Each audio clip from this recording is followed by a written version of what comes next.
పాప మార్గము నుండి అతడు ప్రియ సహోదరి సోదరా తప్పించుకోగలిగి ఉన్నట్లుగా మనం చూస్తూ ఉన్నాం.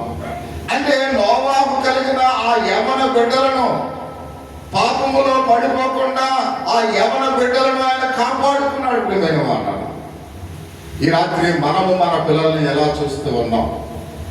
ఈ చెడిపోయిన లోకములో మన యవన బిడ్డలను మనం ఏ విధంగా భద్రపరుచుకుంటూ ఉన్నాము అని ప్రతి ఒక్కరిని కూడా గమనించవలసిన వారిగా మనం చూస్తూ ఉన్నాం. కాబట్టి సహోదరి సహోదరు ఆయన అంటూ ఉన్నాడు, సమస్త శరీరాలు కూడా తమ మార్గాల్లో విచ్చలవిడిగా తిరుగుతున్న ఆ యొక్క సందర్భాల్లో ఆ యవన బిడ్డలను ముగ్గురిని కూడా చాలా జాగ్రత్తగా నోవాహు కాపాడుకున్నాడు అనే విషయాన్ని మనం చూస్తూ ఉన్నాం. అందుకే ప్రియ సహోదరి సహోదరా, కాబట్టి ఆ పాప మార్గం నుండి ఆ ముగ్గురు బిడ్డలను కూడా తప్పించడానికి వారికి మంచి కోడలను కూడా ఎన్నుకున్నాడంట.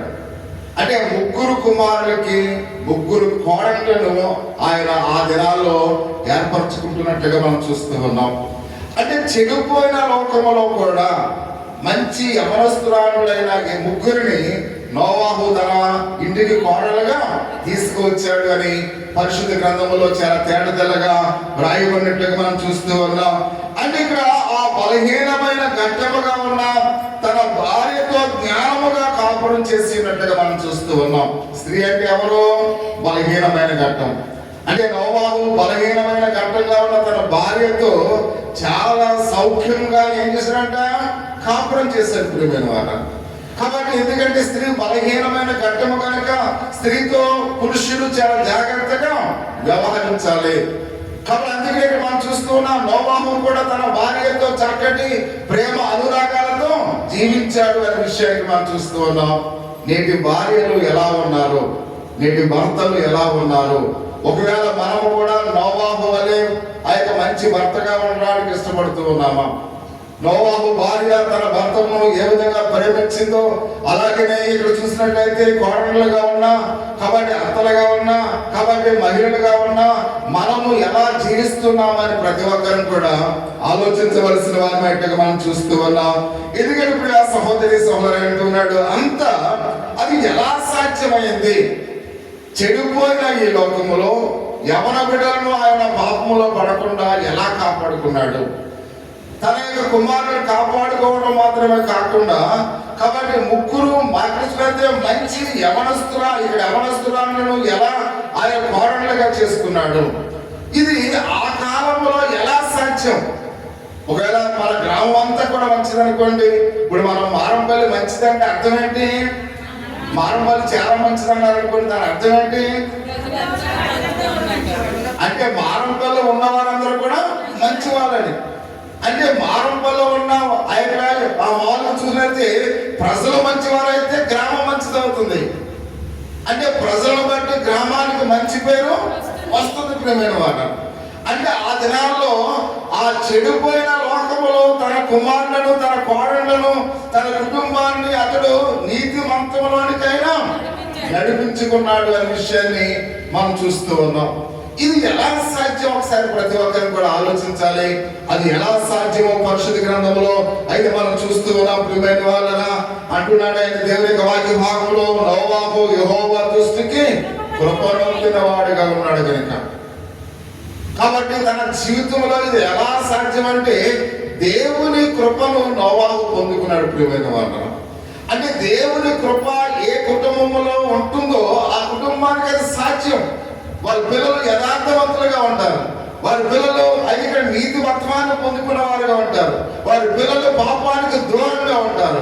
వారి పిల్లలు ప్రయోజకులుగా ఉంటారు. వారి పిల్లలు ఉన్నతమైన స్థితిలో ఉంటారు. అంతటి కారణంలో దేవుని కృప నొందిన కుటుంబం మాత్రమే ఇలాగూ ఉంటుంది. అంటే ఈ రాత్రి మనము కూడా 2026 సంవత్సరాలకు అడుగు పెడుతున్న మనము దేవుని కృపను అందుకోవాలి. ప్రియమైన వాళ్ళరా, అంటే దేవుని కృపను అందుకుంటే మనము కూడా పాపములో ఆ పాప లోకంలో ప్రత్యేకమైన కుటుంబంగా మనము కూడా ఉండొచ్చు అనే విషయాన్ని పరిశుద్ధ గ్రంథంలో చాలా తేటతెల్లగా అయితే మనం చూస్తూ ఉన్నాం. అందుకని అంటూ ఉన్నాడు ఇక్కడ, నోవాహు నీతిమంతుడు, నీతి పరుడు కానీ కాబట్టి నోవాహు యెహోవా దృష్టికి కృప నొందిన వాడై ఉన్నాడు. కానీ ఈ నీతి ఎలా వచ్చిందంటే స్వనీతి మీద ఆధారపడిన వాడు కాదు. అంటే నోవాహు నీతి మన యొక్క స్వనీతి మీద ఆధారపడి ఉండలేదు. మనం చేసిన పనుల మీద, మనం చేసే కార్యాల మీద, మనం చేసిన పాక ఈ లోక సంబంధమైన ఆలోచన మీద, అయితే దేవుని యొక్క నీతి ఆయన మీద లేదు. అంటే దేవుని యొక్క విశ్వాసంలో ఉన్నాడు కనుక అది దేవుడు నీతిగా ఇచ్చాడు. అంటే మనము కూడా దేవుని యొక్క విశ్వాసంలో ఉంటే, దేవుని యొక్క నమ్మకములో ఉంటే మనము కూడా నీతిమంతులుగా తీర్చబడతాం ప్రియమైన వాళ్ళు. అందుకనే ఆదికాండం 15వ అధ్యాయంలో అబ్రహాము గారి గురించి మాట్లాడుతూ అబ్రహాము దేవుని నమ్మినది అతనికి నీతిగా ఎంచబడినట్టు మనం చూస్తూ ఉన్నాం. అంటే ఇది మన స్వనీతి మీద నీతిమంతులుగా అవడం కాదు, కానీ దేవుని యొక్క విశ్వాసమును బట్టి మనము ఈ రాత్రి ఎలా ఉండాలంట? నీతిమంతులుగా ఉండాలి అనే విషయానికి మనం చూస్తూ ఉన్నాం. అంటే అయితే నోవాహు దేవుని యొక్క విశ్వసించడం ద్వారా వచ్చిన నీతి ఆయన సంపాదించుకునేటట్టుగా మనం చూస్తూ ఉన్నాం.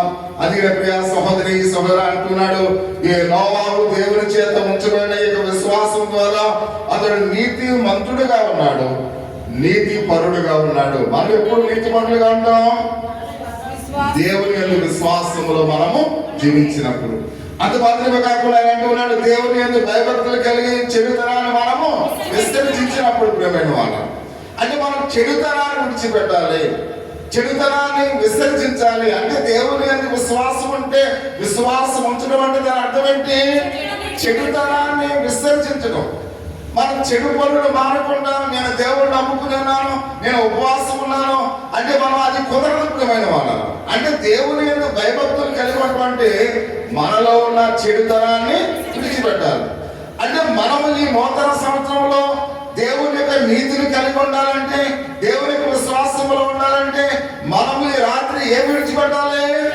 చెడుతనాన్ని మనం విడిచిపెట్టాలి, చెడుతనాన్ని మనము విసర్జించాలి అని పరిశుద్ధ గ్రంథం అయితే మనం చూస్తూ ఉన్నాం. మరి ముఖ్యంగా నోవాహు ప్రియమైన వాళ్ళరా ఇక్కడ ఎంతో భయంకరమైన దినాల్లో దేవునికి ఇష్టడుగా ఉన్నాడు. అది ఆ దినాలు ఎలాంటివట? భయంకరమైన దినాలు. పాప ఆలోచనలతో ప్రజలు ఉన్నారు, చెడుతనాన్ని కలిగి ఉన్న ప్రజలు ఉన్నారు. అందు మాత్రమే కాకుండా అటువంటి జీవించే కాబట్టి దేవునికి ఇష్టడుగా జీవించి తన కుటుంబాన్ని కట్టుకోవడానికి కారణము ఏంటి అని ఒకసారి మనం ఆలోచన చేసినట్లు ప్రియమైన వారు అతడు దేవునితో నడిచేను అని మనం చూస్తూ ఉన్నాం. అంటే ఆ దినాల్లో ఎందుకు అతడు దేవునికి అంత ఇష్టడైన వాడిగా ఉన్నాడు? తన కుటుంబాన్ని ఎందుకు యథార్థంగా కట్టుకున్నాడు? తన కుటుంబాన్ని ఎందుకు నీతి మత్వంలో ఆయన నడిపించాడు అంటే అది దేవునితో ఆయన నడిచి ఉన్నాడు అనే విషయాన్ని పరిశుద్ధ గ్రంథంలో అయితే మనం చూస్తూ ఉన్నాం. మనుషులందరూ కూడా పాపముతో నిండిన ఆ సమయంలో కాబట్టి తన ఇష్టానుసారంగా నడుచుకుంటుండగా నోవాహు అయితే ప్రియమైన వారగా దేవునితో సహవాసం చేశాడు అని మనం చూస్తూ ఉన్నాం. అంటే ప్రతి ఒక్కరు కూడా ఇష్టానుసారంగా వాళ్ళు జీవిస్తూ ఉన్నారు. చూడండి, మనం ఈ యొక్క 30% నైట్ అంటే చాలా మంది విందు వినోదాలతో చక్కగా ఈ లోక సంబంధమైన విషయాలతో ప్రతి ఒక్కరు కూడా మునిగి తేలుతూ ఉంటారు. రేపు పేపర్ చూస్తే ఎన్నో మంది యవనస్తులు చనిపోవడం మనం చూస్తూ ఉంటాం. కాబట్టి ఎంతో మంది ప్రమాదాలు మనం చూస్తూ ఉంటాం. ఎన్నో ఎన్నో అపాయకరమైన వార్తలు మనం రేపొద్దున టీవీలో వినాలి. ఎందుకంటే ఇవన్నీ కూడా ఎందుకంటే ప్రజలు విచ్చలవిడిగా తిరిగే ఆ యొక్క రాత్రి ఎవరైతే ఏ ప్రజలైతే భయభక్తులు లేకుండా విచ్చలవిడిగా తిరుగుతారో, తల్లిదండ్రులు వాళ్ళకి బుద్ధి చెప్పరు, అటువంటి యొక్క ప్రమాదాలు సంభవించినప్పుడు వాళ్ళు ఎంత ఏడ్చినా ఆ జరిగిపోయిన ప్రమాదాన్ని ఎవరు కూడా తీసుకురాలేరు మీరు వాళ్ళు. అంటే అటువంటి ప్రమాదాలు విచ్చలవిడిగా తిరుగుతున్న ఆ సమయంలో దేవునితో సహవాసం చేసాడు ప్రియమైన వారు. అలాగనే మనము కూడా ఒకవేళ మనం కూడా సరదాగా ఎంజాయ్ చేయొచ్చు, కానీ ఇప్పుడు ఏం చేస్తున్నాం? దేవునితో సహవాసం చేస్తూ ఉన్నాం. అంటే లోకాన్ని ఒకసారి మనం చూస్తున్నప్పుడు ఆ విందు వినోదాలతో సంతోషాన్ని ఆనందాన్ని పొందుతున్న ఆ సమయంలో ఎలాగో నిశ్శబ్దంగా కూర్చోవడం, దేవునితో ఆ వాక్యాన్ని వినడం, పాటలు పాడటం ఇది ఎంతో కష్టం అనిపిస్తుంది ప్రియమైన వాళ్ళ. అలాగనే నోవాహు కూడా ఆ ఎన్ని ఇబ్బందులు వచ్చినప్పుడు కూడా, లోకమంతా కూడా చెడుతనాన్ని కలిగి ఉన్నప్పుడు కూడా ఆ యొక్క నోవాహు ఏం చేస్తాడంట? దేవునితో సహవాసం చేస్తున్నట్టు నేను వాళ్ళు. అంటే అంత మాత్రమే కాకుండా సహవాసం చేయటం మాత్రమే కాకుండా అక్కడ మాట్లాడుతున్నట్టుగా మనం చూస్తూ ఉన్నాం, దేవుణ్ణి వెంబడించిన వాడుగా ఉన్నాడు. లోకాన్ని వెంబడించకుండా నోవాహు దేవుణ్ణి వెంబడించాడు. చాలా మంది దేవుని మందిరానికి వచ్చే ప్రజలు కూడా ఈ రాత్రి లోకాన్ని వెంబడిస్తూ ఉంటారు. లోకములో ఉన్న స్నేహితులతో తిరగడానికి ప్రయత్నం చేస్తుంటారు. లోకంతో ఉన్న వారి యొక్క అధిక లోకానుసారమైన ఆచార సంబంధమైన వాటిని చేయడానికి ఇష్టపడుతూ ఉంటారు. అంటే ఇక్కడ ఈ లోకముతో నోవాహు వెంబడించలేదు, కానీ ఈ రాత్రి ఎవరితో వెంబడించాడైనా దేవునితో వెంబడించాడు. కాబట్టి లోకములో అనేక మంది లోకానుసారమైన స్నేహితులతో ఈ రాత్రి ఎంజాయ్ చేస్తూ తిరుగుతూ ఉంటారు, కానీ ఇక్కడ నోవాహు మాత్రము దేవుణ్ణి వెంబడించి దేవునితో ఆయన నడిచి ఉన్నాడు అని పరిశుద్ధ గ్రంథంలో అయితే మనం చూస్తూ ఉన్నాం. అంటే దేవునితో నడుచుట అనగా ఏంటి ఒకసారి ప్రతి ఒక్కరిని కూడా గమనించాలి. అంటే దేవుడితో నడవడం ఏంటి అంటే దానికి అర్థం ఏంటంటే సహవాసం చేయడం. ప్రియమైన వాళ్ళను దేవుడితో నడవడం అంటే దాని అర్థం ఏంటి?